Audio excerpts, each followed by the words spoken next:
अमरनाथ मंदिराच्या अद्भुत रहस्य आणि यात्रेचा हा एक झटपट आढावा आहे.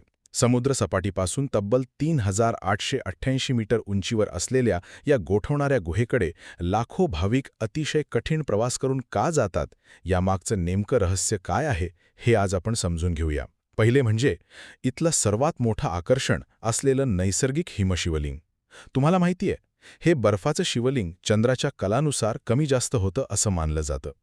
पण विज्ञानाच्या भाषेत सांगायचं तर थेंब थेंब गळणाऱ्या पाण्याने तयार झालेला हा एक आईस स्टॅलिग्माइट म्हणजेच बर्फाचा खांब आहे. आता तुम्हीच विचार करा, उन्हाळ्यातही टिपून राहणारा हा निसर्गतः तयार होणारा बर्फाचा आकार केवळ एक भौगोलिक चमत्कार आहे की विज्ञानापलीकडचं रहस्य?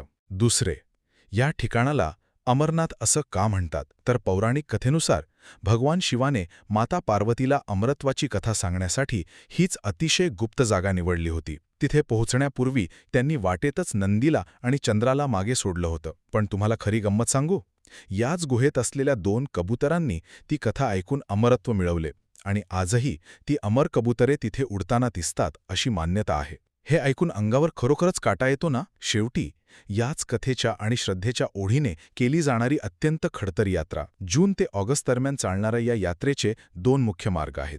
एक म्हणजे 36 किलोमीटरचा पारंपरिक पहलगाम मार्ग आणि दुसरा 14 किलोमीटरचा छोटा पण अतिशय कठीण बाल्टाल मार्ग. ऑक्सिजनची कमतरता आणि जीवघेणी थंडी पाहता ही केवळ एक डोंगर चढण्याची मोहीम नसून मानवी सहनशीलतेची आणि धैर्याची सर्वात मोठी परीक्षाच आहे. म्हणूनच यासाठी आरोग्य प्रमाणपत्र अगदी सक्तीचे असते. थोडक्यात सांगायचं तर अमरनाथ यात्रा म्हणजे केवळ एक धार्मिक प्रवास नसून निसर्गाचा अथांग आश्चर्य आणि अढळ मानवी श्रद्धेचा एक जिवंत अनुभव आहे.